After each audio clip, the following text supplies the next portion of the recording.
Indian road কংগ্ৰেছৰ এটা apex body হয় হাইৱেৰ কাৰণে য'ত হাইৱেৰ গোটেই গাইডলাইনছখিনি IRC ডিচাইড কৰে ইণ্ডিয়ান ৰোড কংগ্ৰেছ ডিচেম্বৰ 1934ত হৈছিলে আৰু এই ইণ্ডিয়ান ৰোড কংগ্ৰেছটো কি হয়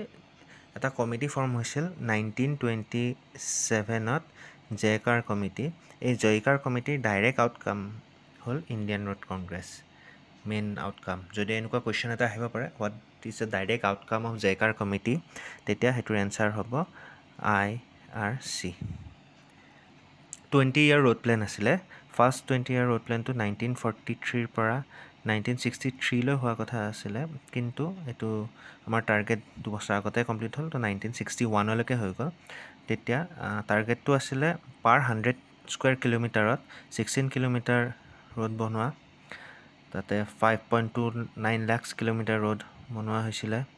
আৰু এইটো ডিভাইড কৰা হৈছিলে 5টা কেটেগৰীত national highway state highway major district road other district road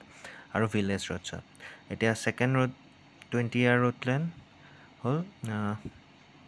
1961ৰ পৰা 1981লৈ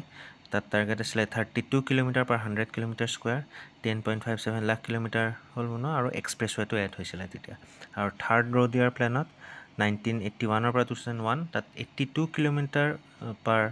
100 স্কুৱেৰ কিলোমিটাৰটো টাৰ্গেট আছিলে আৰু 27.02 লাখ কিলোমিটাৰ হৈছিলে আৰু এইটো 3টা কেটেগৰীত ভাগ কৰা হৈছিলে এটা প্ৰাইমেৰীত আহিছে নেশ্যনেল হাইৱে আৰু এক্সপ্ৰেছৱে ছেকেণ্ডেৰীত আহিছে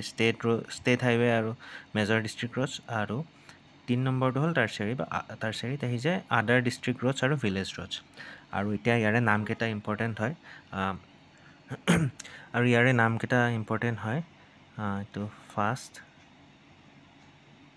ছেকেণ্ড থাৰ্ড এতিয়া মনত কেনেকৈ ৰাখিব এনেকৈ লিখি ল'ব